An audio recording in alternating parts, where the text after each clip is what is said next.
미국에 한 가난한 소년이 있었습니다. 그는 편모 밑에서 자라면서 너무 가난이 싫었답니다. 그래서 정말 돈을 벌어서 나는 부자가 되겠다라는 꿈을 가지고 어렸을 때부터 인생을 살았습니다. 청소년기에 열심히 공부하고 열심히 돈 벌 생각만 하고 살았기 때문에 20대, 30대를 거치면서 정말 성공하고 부를 누릴 수 있는 자리에 오르게 되어졌습니다. 40대가 되면서는 미국에서 가장 성공한 미국 케이블 방송국의 선구자가 되어졌고, 또한 실제로 자신이 케이블 방송사를 운영하는 미국 최대의 케이블 방송 사장이 되어져서 그가 그토록 바랬던 부귀와 영화를 누리게 되어졌다라는 것입니다. 그는 리더십 네트워크 창립자가 되었으며 미국에서 가난을 성공으로 바꾼 대표적인 인물이 되어졌다고 합니다. 그랬던 그에게 아들이 하나 있었어요. 그래서 내가 이렇게 성공을 이루어 놓은 것들을 내 아들에게 다 물려주어야 한다라는 기쁨으로 기대를 하고 있었는데, 그만이 아들이 대학을 입학하기 전에 친구들과 강가에 놀러 가서 수영하다가 그 강에서 익사를 하고 맙니다. 아비로서 얼마나 큰 그 실패와 좌절을 맛보았는지 그 마음은 이루 헤아릴 수가 없었던 겁니다.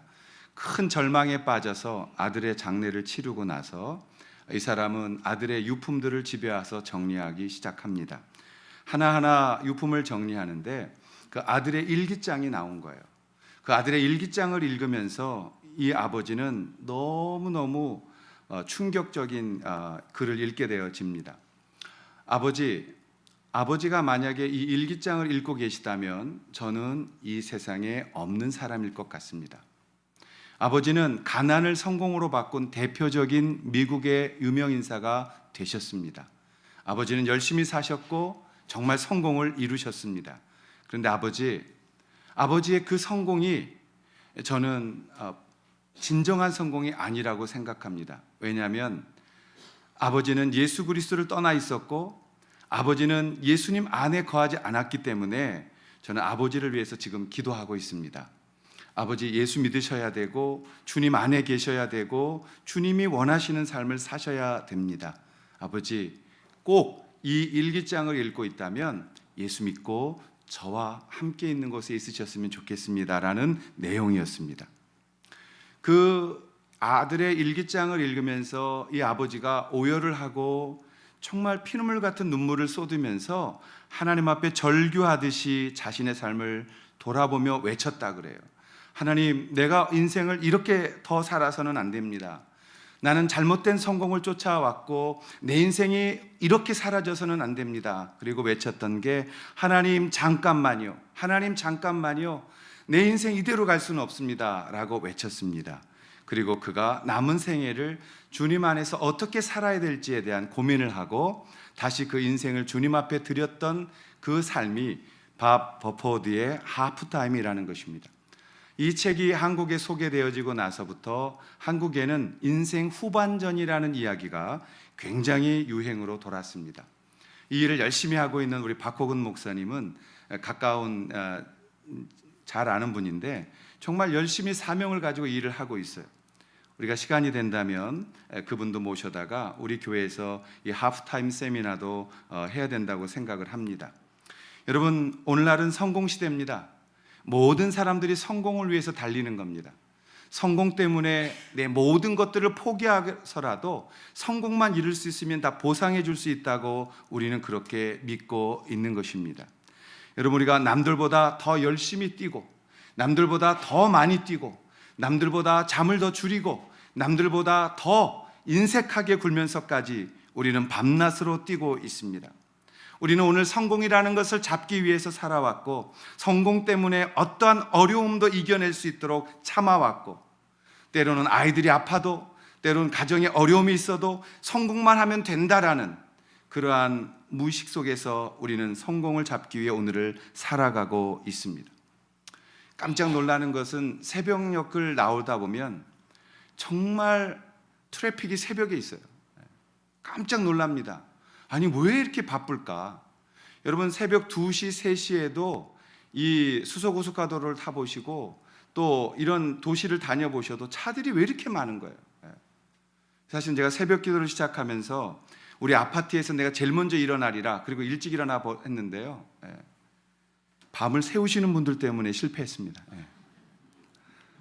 자야 되겠다, 오히려 건강해지겠다. 그러니까 요즘은 성공을 위해서는 낮밤이 없는 그런 시대 속에서 오늘을 살아가고 있는 것을 보게 되어지는 것입니다. 여러분, 세상은 언제나 우리를 속인다고요. 잘못된 성공으로. 우리는 부자가 되어져야, 내가 돈이 많아야 성공이라고 세상은 우리를 가르칩니다. 세상은 우리에게 명예가 있어야 하고 권력이 있어야 성공이라고 우리를 가르칩니다. 세상은 우리에게 노후에 돈이 많아야만 우리의 인생이 안전을 보장받고 행복하게 살 수 있을 것이라고 가르칩니다. 그러나 오늘 우리는 그리스도인들입니다. 우리는 세상의 가치관으로 살기를 거부하고 하나님의 말씀으로 이 땅을 살기를 원하는 하나님의 사람들입니다. 그러므로 우리는 성경으로 돌아가서 성경이 말씀하고 있는 참 성공이 무엇인지를 오늘 돌아보아야 된다는 것입니다.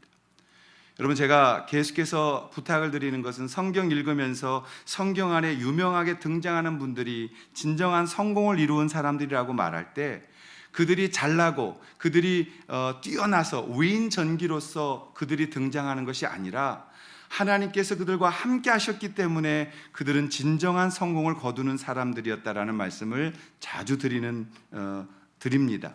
여러분, 오늘 우리가 진정한 성공이 무엇인지를 오늘 본문을 통해서 또 다윗이라는 한 인물을 통해서 살펴보려고 하는 것입니다. 다윗이 등장하는 첫 성경은 사무엘상 16장입니다. 사무엘상 16장에 가면 이스라엘의 초대 왕이 사울이에요. 이 사울이 초대 왕이었는데 하나님께서 이 사울을 패하셨어요.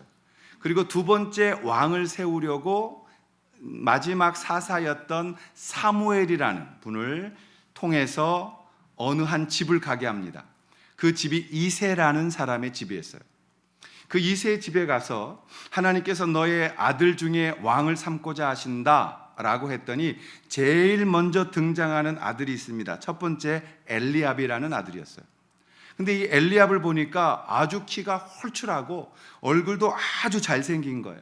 그러니까 사무엘이 생각할 때 이 아들에게 기름을 부으라고 하는구나 라고 하려고 했더니 하나님께서 아니라고, 그가 아니다. 사람은 외모를 보고 신장을 보거니와 나 여호와는 중심을 본다. 그럼 둘째 들어와라, 셋째 들어와라 해서 7번째까지 들어온 거예요. 근데 하나님께서 사인을 안 주시네요. 그러니까 이새에게 말합니다. 사무엘이 너의 아들들이 전부 지나갔느냐? 그랬더니 아니라고. 말째가 한 명 있습니다. 근데 말째는 아직 어리고 밖에 나가서 양치고 하는 목동인데요, 그도 들어오게 하라. 그리고 와서 다윗이 들어왔는데 성경은 그의 빛이 붉고 눈이 빼어나고 얼굴이 아름답더라, 이렇게 성경이 기록되어져 있습니다. 그리고 하나님께서 그 막내 다윗에게 기름을 부으라는 명령에 사무엘이 다윗에게 기름을 붓습니다.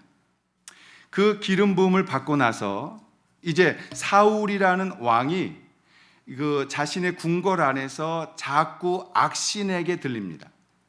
그래서 막 미치는 거예요. 그때마다 수금 잘 타는 사람이 와서 수금을 타면 그의 병이 치료가 되어지는 겁니다. 그때부터 뮤직 테라피가 있었던 거죠. 그래서 이 수금을 타는 사람을 불렀는데 누가 수금을 잘 탔냐면 바로 다윗이었습니다. 그래서 다윗이 사무엘에게 기름을 부음받고 이제 궁궐을 드나드는 소위 목동이었다가 인생이 성공길에 접어들게 되어진 것입니다. 그런 장면 다음에 사무엘 17장이 나옵니다. 17장에 가면 이제 어떠한 모습이 그려져 있냐면 블레셋이라는 이방 사람이 이스라엘을 쳐들어왔습니다. 그리고 엘라 골짜기라는 그 골짜기 하나를 가운데 두고 그들이 대치 상황에 들어가 있습니다. 그때 당시에 이 전쟁은 대표가 나와서 싸우는 거예요. 여러 사람 죽이지 말고 1대1로 대표끼리 붙어서 대표가 이기면 그 승자 독식 법칙을 갖자. 근데 저쪽 블레셋의 대표는 누구였냐? 골리앗이라는 장군이었는데 이 골리앗이 성경 보면 6규빗 한 뼘이었다고 그랬습니다.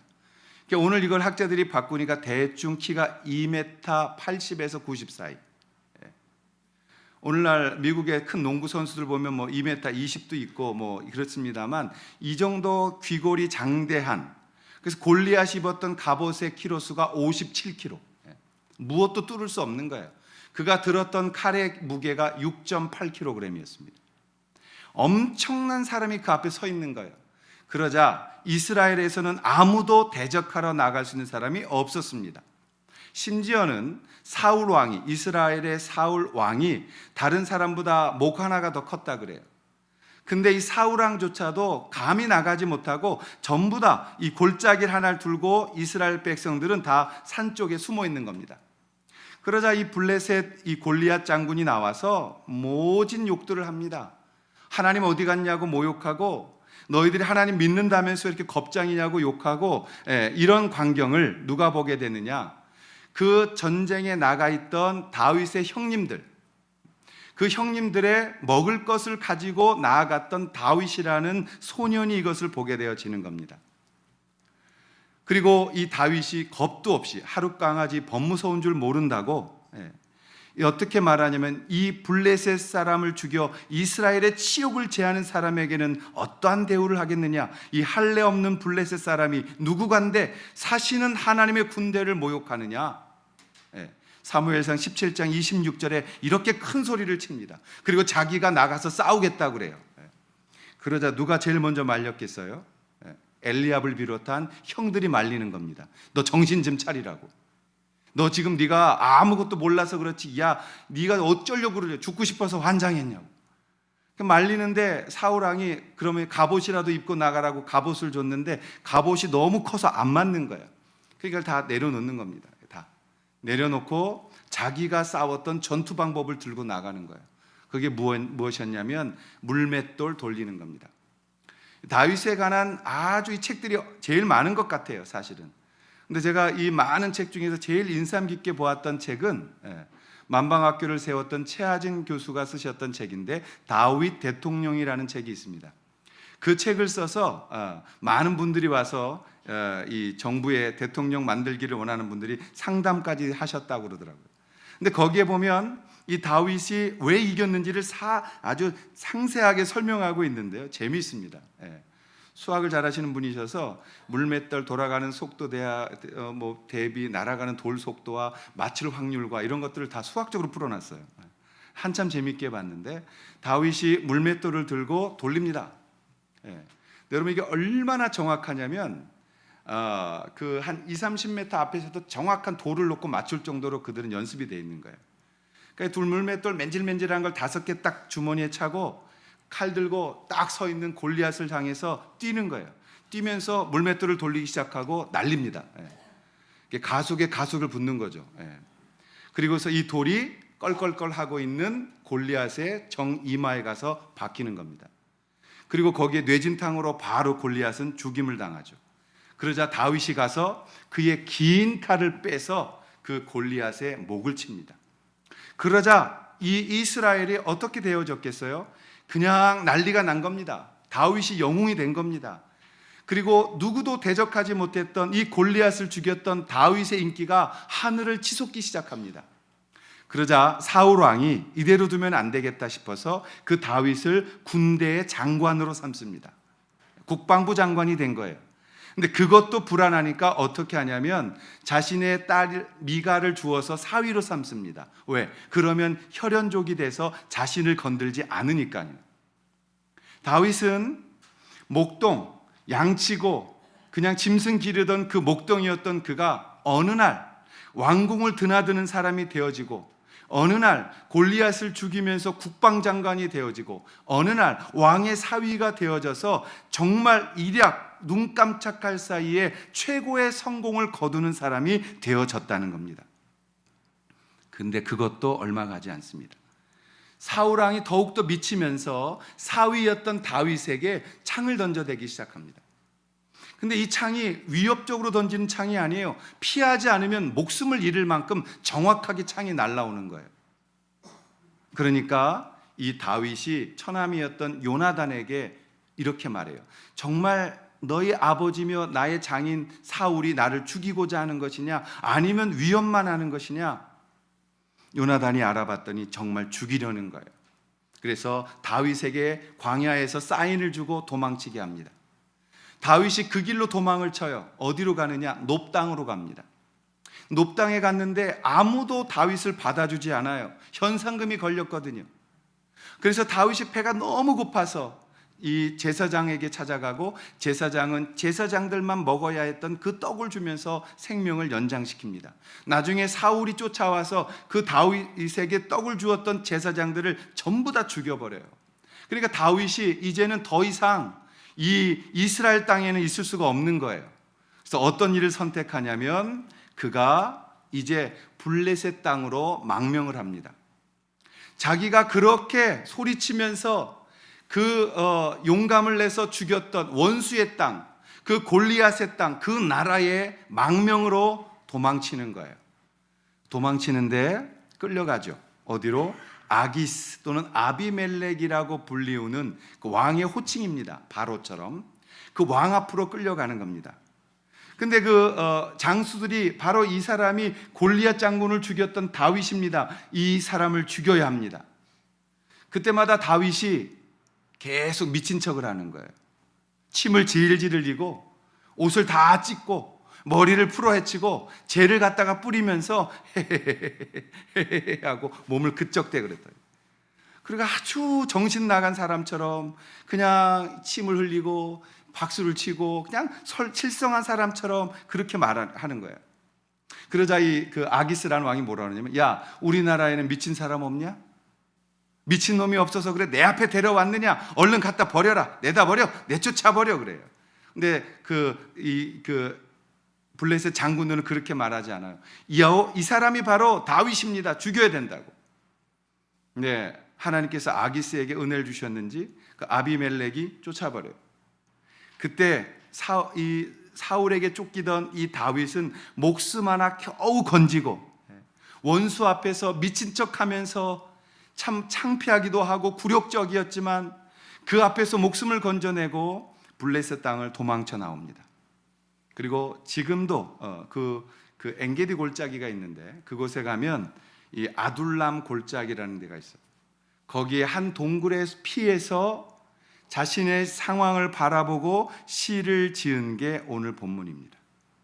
그래서 다윗이 아비멜렉 앞에서 미친 척하고 목숨 하나 건져 나와서 지었던 시가 4편이 있는데 시 34편, 56편, 57편, 142편이에요. 그 시가 다윗의 정말 잘 나갔던 인생이 다 망가지고 정말 바닥을 쳤을 때 골짜기에 들어가 동굴 속에서 혼자 자신을 바라보며 지었던 시가 그 시라는 것입니다. 사랑하신 여러분, 다윗 잘 나갔던 사람이었어요. 정말 권력과 명예와 그리고 모든 사람의 인기를 독차지하고 인생 잘 나갔던 사람이었어요. 그런데 그 다윗이 어느 날 모든 것들이 사라져버렸고 인생 하나 겨우 살아남아서 골짜기에서 자신을 바라보며 시를 지었다라는 거예요. 우리 같았으면 어떻게 시작했겠어요? 하나님, 이게 뭐예요? 하나님, 내가 정말 주님 안에서 뭘 잘못했다고 이렇게 나를 만드시는 거예요? 라는 그러한 불평과 불만의 시가 있을 수 있었겠죠. 근데 여러분, 다윗은 오늘 우리가 읽었던 본문의 1절과 2절에 보면 이렇게 시를 시작합니다. 내가 여호와를 항상 송축하며 내 입술로 주를 찬양할 것입니다.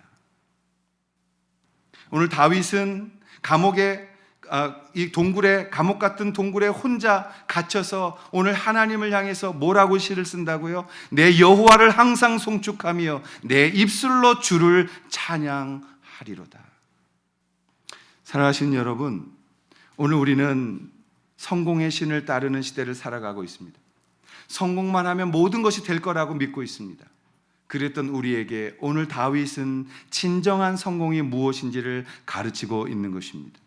다윗에게서 배우는 참 성공, 그것은 무엇일까요? 첫 번째, 참된 성공은 상황이 아니라 관계에서 온다는 것이에요. 참된 성공은 우리의 상황에서 발견되지 않고 내가 지금 누구와 함께하고 있는가에 달려 있다는 것입니다.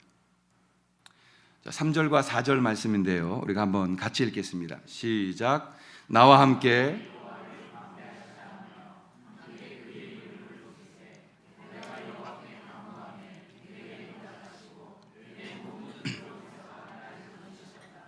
다윗은 자신의 상황이 지금 기가 막힌 상황이지만 자기는 아직 실패한 게 아니다, 나는 성공한 자의 기쁨을 누리고 있다라고 말씀하고 있는 거예요. 자, 다윗은 지금도 자기가 동행하고 계시며 그의 기도를 들으시는 주님이 자신과 함께하고 계심을 믿고 있었던 거죠. 그래서 아둘람 골짜기 동굴 속에서도 지금 내가 너무 비참하고 힘든 상황이지만 나와 함께하고 계신 주님, 내가 기도할 때 내 기도에 응답하시는 주님, 그 주님이 지금 나와 함께하고 있다면 나는 실패한 것이 아니고 성공의 삶을 걸어가고 있다고 다윗은 말하고 있는 거예요. 여러분, 새벽부터 늦은 밤까지 우리가 일을 해가면서 이렇게 말할 때가 있어요. 이건 사람이 할 일이 아니야. 사람이 이렇게 살면 안 돼. 이런 얘기를 하면서까지 우리가 인생 살고 있어요.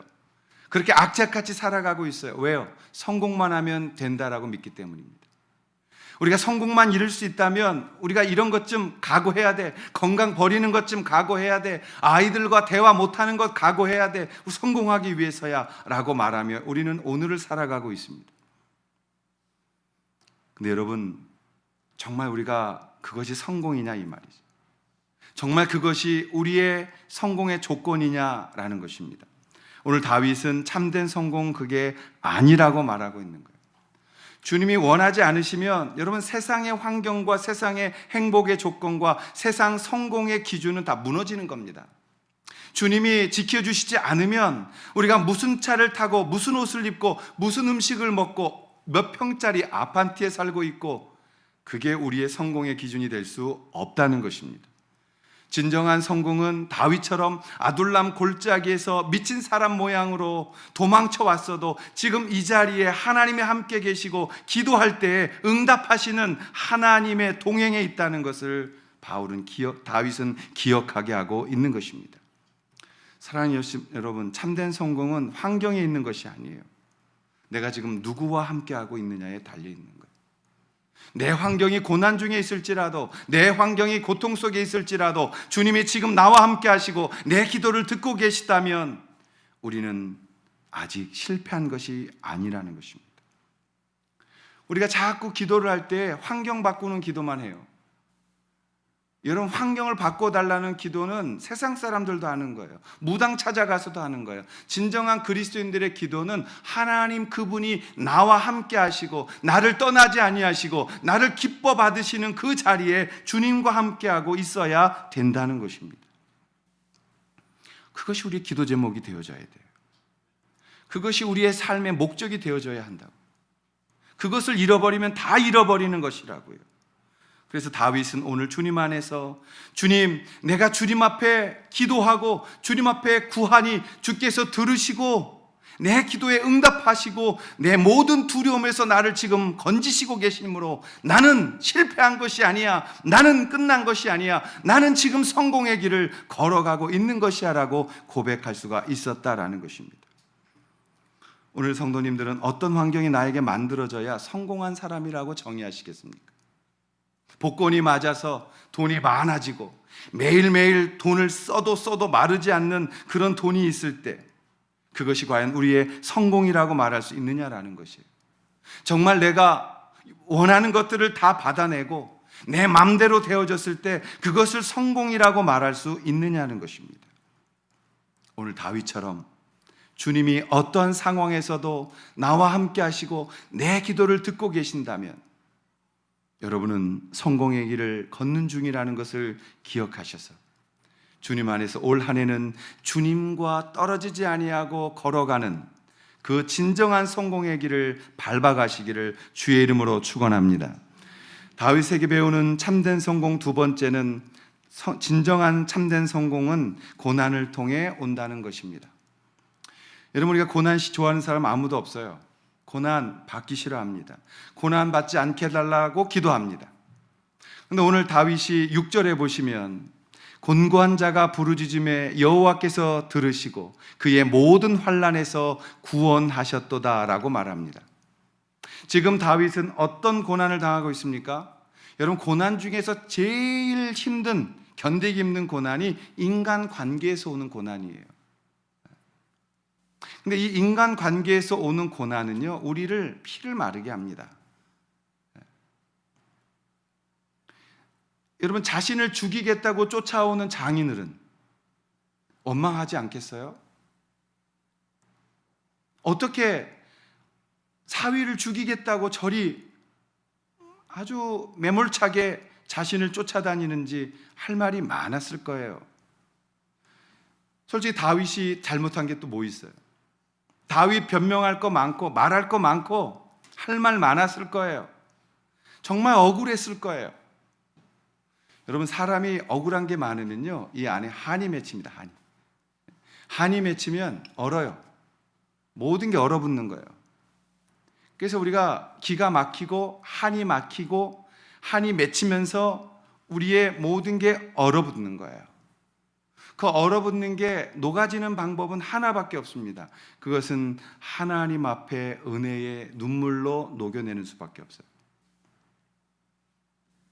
목회자다 보니까 인간관계에서 때론 제가 실수하기도 하고 정말 처절하게 잘못하기도 하고 또 때로는 잘못을 당하기도 하고 상처 주고받으면서 인생을 살게 되어집니다. 근데 그때에 풀 수 있는 방법은 아무것도 없어요. 누구도 보상해 줄 수 없어요. 단 하나밖에 저는 없다고 생각합니다. 하나님께서 내게 오셔서 나를 붙드시고 내 한을 풀어주실 때, 그것이 우리의 눈물로 녹여질 때 그것을 은혜라고 부르게 되어지는 것입니다. 여러분, 이 오해라는 거 정말 사람 지치게 합니다. 안 했던 말들 돌리고 뒤에서 수군거리고 모여서 없던 말하고, 여러분, 이런 인생을 살게 되어지면 얼마나 힘들어요. 그때 우리가 할 수 있는 게 뭐냐? 그 고난을 통해서 제일 먼저 해야 될 진정한 거듭난 그리스도인이라면 바로 주님 앞에 서는 것입니다. 거듭나지 못한 사람들, 가짜 그리스도인들은 도망을 치는 거예요. 저는 그게 분명한 구원의 확신과 없음의 차이라고 믿어요. 정말 구원받은 사람들은 도망치지 않습니다. 정말 구원받은 사람은 그 자리에 서서 하나님이 내게 주신 고난의 광야라고 그것을 인정하고 그 자리에서 광야의 길을 걸어가는 삶을 살아야 되는 것입니다. 여러분, 세상에 100대 빵으로 잘못하고 100대 빵으로 자란 사람 없어요. 모든 사람은 다 상처를 주고받으면서 살아가요. 그래서 상처는 수신자 부담이라면서요. 내가 갑집을 하지 않으면 된다면서요. 안 받으면 된다면서요. 그러나 그 광야길을 걷게 하시는 그 고난의 길은 주께서 허락하신 길이라면 우리가 모두 다 그 길을 걸어야 된다고 성경은 말합니다. 히브리서 5장 8절과 9절에 보면 예수님은 그가 하나님의 아들이심에도 불구하고 받으신 고난으로 순종함을 배워서 온전하게 되었다라고 성경은 말합니다. 여러분, 예수 그리스도가 하나님의 아들이심에도 불구하고 고난이라는 역경을 통해서 주의 영광을 드러내야 했다면 오늘 시대를 살아가는 우리도 당연히 고난이 있어야 되는 것입니다.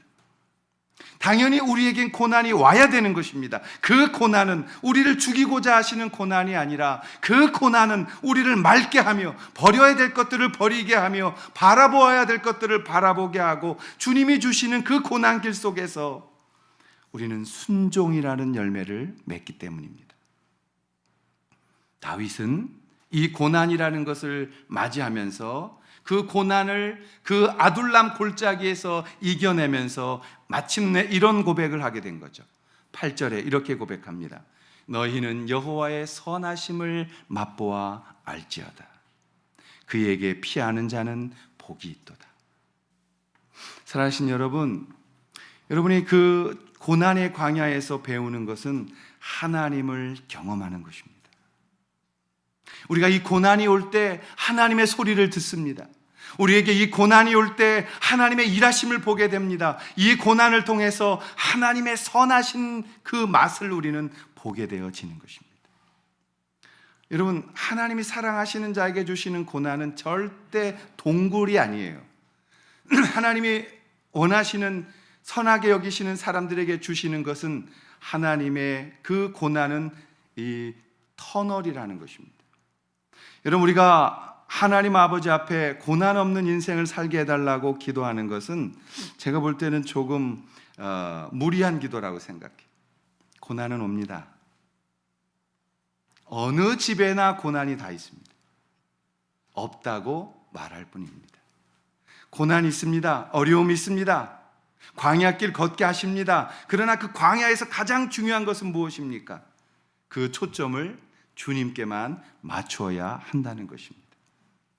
철저하게 주님만 바라보면서, 철저하게 주님의 원하시는 그 길을 걸어가는 그 광야길의 훈련은 우리를 정결케 하고 하나님의 도우심을 구하게 하는 것입니다. 우리가 아무것도 할 수 없을 때 우리는 하나님 바라봅니다. 우리는 조금 내가 무엇인가 할 수 있으면 하나님 쳐다보지 않습니다. 나는 하나님 없이도 살아갈 수 있다라고 고백합니다. 그래서 하나님은 종종 우리에게 고난을 통해서 순종을 배우게 하시는 겁니다. 오늘 이 시간 고난이 있으시다면 오히려 감사하십시오. 야고보가 말합니다. 너희에게 고난이 있다면 감사하라고. 그 고난을 감사로 받을 때 거기에 순종의 열매가 맺히고, 그 순종의 열매를 우리가 가지고 있는 삶이 될 때 하나님을 경험하는, 하나님의 놀라움을 체험하게 되어진다는 것입니다. 그래서 우리는 그 고난의 이름을 새로 바꿔 부르는 거예요. 하나님 앞에 솔리튜드라는 독거의 시간이라고 말입니다. 주님은 언제나 더 큰 일을 맡길 때 고난을 통과하게 하시는 겁니다. 그런데 우리는 이 고난이라는 것에 대하여 열려있지 않기 때문에 우리는 이 고난이 오는 걸 싫어하고, 고난만 오면 죽은 것처럼 떠들거나, 고난만 오면 우리는 아무것도 하지 못하는 무기력에 빠지게 되어지는 것입니다.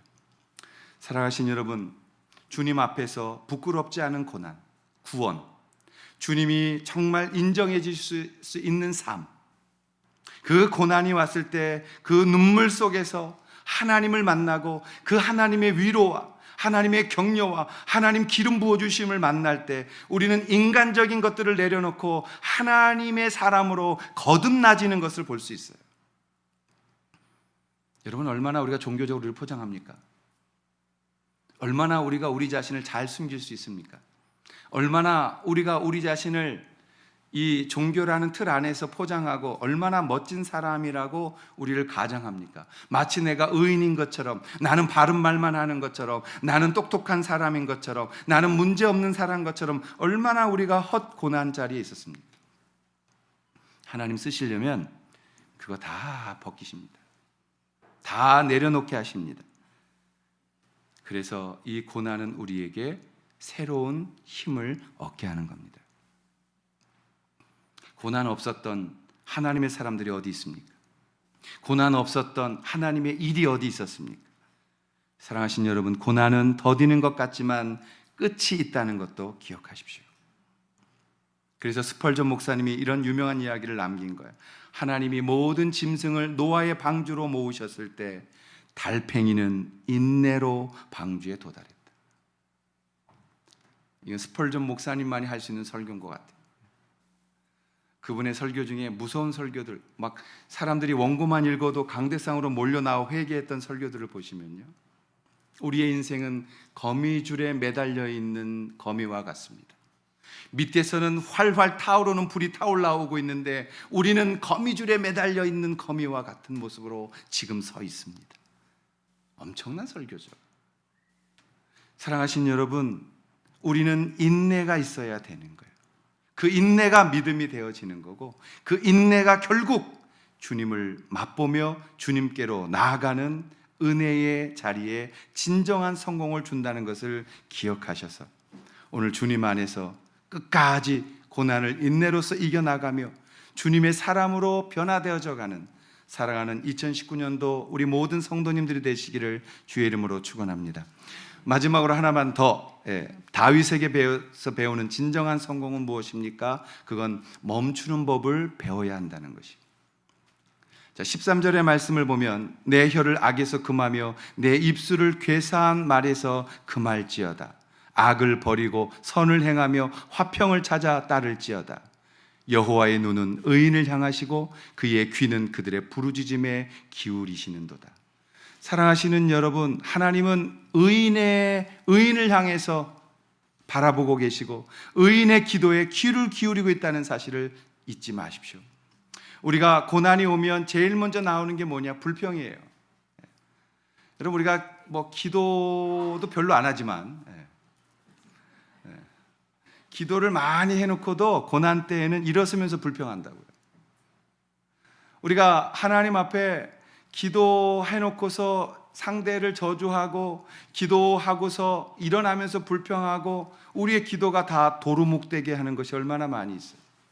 우리가 사랑하게 해달라고 말해놓고서도 입술로 범죄하고 신세한탄하고 남편 잘못 만나서 시집 잘못 와서 또는 결혼 잘못해서 환경이 어때서 뭐가 어때서 이런 하나님 모욕하는 발언으로 혀를 금하지 못해서 우리의 고생은 하나님의 영광을 보지 못하고 그냥 고생이 고생으로 끝나는 인생을 계속해서 반복적으로 살아가고 있는 거예요. 사랑하신 여러분, 고난이 올 때 속에서 나오는 것들 멈추셔야 돼요. 다윗은 얼마든지 자기 신세한탄할 수 있었어요. 얼마든지 장인들은 욕할 수 있었고 얼마든지 내 팔자야 악을 삼을 수 있었고, 근데 다윗은 그렇게 하지 않았어요. 뭐라고 고백합니까? 악에서 떠나 선을 행하려고 노력했다는 거예요. 그리고 괴사한 말을 멈추라는 거예요. 여러분, 괴사한 말이 뭐냐면 다른 사람 악담하는 거예요. 뒤에서 수군거리는 거예요. 뒤에서 회방하는 거예요. 저주하는 거예요. 중상모략하는 걸 악담, 괴사한 말이라고 그래요. 우리가 고난받을 때, 어려운 상황에 있을 때 여러분, 괴사한 말을 그쳐야 합니다. 멈추셔야 합니다. 우리에게 고난이 오면 모든 것들을 끊으셔야 돼요. 심지어는 기도에 집중하기 위해서 음식물을 끊어놓듯이 우리의 삶을 완전히 이제 경계태세로 만들어 놓고 하나님 앞에서 정신을 바짝 차리고 내가 해야 할 말과 하지 말아야 할 말들을 가리고 해야 할 행동과 하지 말아야 할 행동을 해야 된다고. 그걸 분별력이라고 말합니다. 여러분, 멈춘다는 것은 분별력을 길러내는 거예요. 그 분별력을 통해서 우리는 하나님 앞에 성숙한 사람으로 만들어져 가는 것입니다. 분별력이 없을 때 욱하는 성질로 살아가는 거예요. 분별력이 없을 때 해야 할과 하지 말아야 할 일들을 구분 못하게 되는 거예요. 그것 때문에 하나님이 기도하라고 말씀하시는 거예요. 근데 여러분, 기도하라고 부르셨다면 나를 사랑해 주시는 거예요. 그 사랑에 감격해서 하나님 앞에 나아갈 때 우리가 이 부분을 통과하게 되어진다는 것입니다.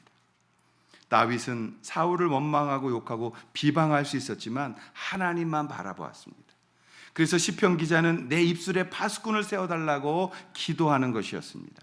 하나님, 내가 하나님 앞에 진정한 성공을 거두기 위하여 하나님이 나를 훈련시키시고 나를 계속해서 업그레이드해 가실 때, 하나님, 내가 힘들 때 내 입으로 불평하거나 내 입으로 괴사한 말을 쏟아놓거나 내 입으로 하나님 범죄하지 아니하도록 내 입을 막아달라고, 하나님 내 삶을 지켜달라고, 모든 것들을 멈추게 해달라고 주님 앞에 기도합니다. 그때 하나님은 의인을 향해 눈을 드시고 그의 귀에 귀 기울이시는 하나님을 만나게 되어지는 겁니다. 여러분, 재밌는 거는 어떤 일이 벌어졌을 때 우리가 남을 막 욕해요. 근데 재밌는 게 욕하는 사람이 회개하지 않고 욕먹는 사람이 회개할 때가 있어요. 이게 참 믿음의 법칙이에요. 막 욕하는 사람 회개 안 해요. 왜? 무슨 일을 하고 있는지 모르니까. 근데 욕먹는 사람은 그걸 통해서 하나님을 만나는 거예요. 그래서 하나님 앞에 자기가 회개하는 거예요. 그게 탈무드에 나오는 굴뚝청소 얘기입니다. 한 사람은 굴뚝 깨끗한 데를 청소하고 내려오고 한 사람은 더러운 데를 청소했어요. 그러니까 더러운 데 청소한 사람은 까맣게 굴뚝 먼지를 끼고 내려왔고 깨끗한 사람은 깨끗하게 나온 거예요. 더러운 사람과 깨끗한 사람이 만났는데 누가 목욕탕으로 달렸을까요? 깨끗한 사람이 달리는 거예요. 상대 보니까 내가 시커매 보이거든요. 여러분, 그런 지혜가 우리 가운데 있어야 되는 거예요. 올 2019년도에는 이 다윗의 지혜가 우리 가운데 있기를 소원합니다. 하나님께서 우리에게 바라시는 건 너 사랑하길 원한다. 하나님 우리 가운데 진정한 성공을 주시고자 우리 가운데 시험도 주시고 우리 가운데 어려움도 주는 거예요. 여러분, 그들을 위해서 우리 목회자들이 더 애타게 기도합니다. 그들을 위해서 더 중보하고 하나님 앞에 엎드립니다. 그래서 이렇게 감히 말씀드릴 수 있는 거예요. 사랑하시는 여러분, 고난은 우리에게 올 것입니다. 그러나 그 고난이 왔을 때 기도의 자리에 오셔서 기도하시자. 그 고난의 자리를 기도로 뚫고 하나님의 분별력을 가지고 하나님의 지혜를 갖고 마침내 다윗이 승리했던 것처럼 우리도 승리해야 되는 거라. 목회자의 목회자로 불리었던 유진 피터슨이라는 목사님이 계셨어요. 몇 해 전에 돌아가셨습니다. 저는 많은 분들의 책 중에 정말 따뜻하게 깊이 있게 읽었던 책이 유진 피터슨의 목사님 책이었어요. 물론 실제로도 그분을 배웠지만은 그분이 돌아가시면서 후배 목회자들에게 5가지를 부탁하셨는데 가장 첫 번째 것이 이거였습니다. 언어를 지혜롭게 선택하여 사용하라. 여러분, 이 말이라는 거, 멈춰야 될 때 멈춰야 될 거, 그것은 우리의 인생을 바꾸어 놓는 거예요. 이것이 얼마나 중요하냐면 한국 속담에도 말 한마디가 천냥빚을 갚는다 그랬어요. 말 한마디가 죽일 사람을 살린다라고 했어요. 말 한마디가 그렇게 우리 인생에 있어서 가장 소중한 것이라고 말하는 거예요. 야고보는 말합니다. 너의 혀를 제대로 통제할 수 있다면 너는 성숙한 사람이라고 말입니다. 다윗은 아둘람 골짜기에서 바로 이 침묵의 능력을 알았고 언어를 사용하는 법을 알았고 자신을 절제하며 조절할 줄 아는 법을 배우게 되어졌다는 것입니다. 그리고 마침내 그는 힘들어하는 그 400명의 고통의 사람들과 함께 새롭게 시작돼서 헤브론에서 왕으로 등극을 하는 것입니다. 그리고 얼마 지나지 않아 그는 예루살렘에서 12지파의 통합 왕으로서 다윗의 나라를, 다윗의 왕국을 열 수가 있었던 것입니다. 어떻게 그가 왕이 될 수 있었나요? 저는 아둘람 골짜기에 이 시간을 다윗은 하나님과 함께 보냈기 때문입니다. 오늘 우리는 새벽 예배를 시작할 겁니다. 이제 아침에 새벽을 깨서 하나님 앞에 우리를 드리면서 이 한 해를 어떻게 살아야 할지에 대한 주님의 기뻐하시는 것을 구하며 버려야 될 것들을 버리는 그러한 시간들을 짧은 5일 동안 가지게 될 겁니다. 그때 우리가 이 아둘람 골짜기의 지혜를 배울 수 있기를 원하고 다윗을 통해서 참된 성공을 배울 수 있기를 원하고 더욱더 주님을 사랑할 수 있는 사람들이 될 수 있기를 기대하는 것입니다. 오늘 주님이 우리에게 뜻이 있으셔서 맡기신 고난이라면 기쁨으로 순종함으로 통과하고 승리하실 수 있기를 주의 이름으로 축원합니다. 히브리서 11장 8절 믿음으로 아브라함은 부르심을 받았을 때 순종하여 장래의 유업으로 받을 땅에 나아갈새 갈 바를 알지 못하고 나아갔다. 올 한 해 우리가 어느 길을 걸어야 될지 모릅니다. 어떻게 걸어야 될지도 모릅니다. 그러나 아브라함처럼 우리에게 약속의 땅을 우린 이미 받았고 그 갈 바를 알지 못했지만 발을 내딛고 주님과 함께 동행한다면 2019년도 마지막 날 우리는 뒤를 돌아보면서 하나님이 여기까지 나를 인도하셨습니다라는 고백을 드릴 수 있게 되어질 줄로 믿습니다. 우리 만망새 목장의 모든 식구들 발걸음 속에 2019년도 진정한 성공이 다윗처럼 여러분에게도 임해 주시기를 주님의 이름으로 축원합니다. 기도하겠습니다. 하나님 아버지, 다윗에게 이 지혜를 배우게 하여 주셔서 감사합니다. 참 세상이 볼 땐 완전히 망한 인생이었지만 다윗은 성공의 길을 걷고 있다고 고백합니다. 왜냐하면 주님이 그들과 함께 하셨기 때문입니다. 올 한 해도 주님, 우리는 약한 자 같으나 강하며 어리석은 자 같으나 지혜로우며 죽은 자 같으나 살아있는 자로서 하나님 앞에 서 갈 것입니다. 하나님, 주님과 동행하게 하시고 주님 손 놓지 않게 하시고 주님과 함께 걸어갈 수 있도록 지금 상한 마음, 아픈 마음, 홀로 된 마음이 있다면 성령이여 임하셔서 치유하여 주시고, 성령이여 역사하여 주시고, 성령이여 임하여 주시옵소서. 성령이여 그 아픈 고통 공동체가 함께 나누며 이기게 하여 주시고, 일어서게 하시고 성숙하게 하시며 주의 영광 드러나도록 역사하여 주시옵소서. 부탁드리며 의탁하며 예수님의 이름으로 기도하옵나이다. 아멘. 이제는 우리를 참된 성공으로 인도하시기 위해 십자가에 죽으신 예수 그리스도의 은혜와 우리에게 복 주시기 위해서 이 땅에 우리를 불러주신 하나님 아버지의 사랑하심과 지금도 함께 하시며 진정한 성공의 자리로 우리를 인도하시는 성령님의 내주 교통하심이 오늘 다윗과 같이 주님 안에서 성공하기를 사모하는 사랑하는 모든 성도들 머리 위에, 가정 위에, 그리고 교회 위에 새로운 한 해 동안 함께하여 주실 것을 간절히 축원하옵나이다. 아멘.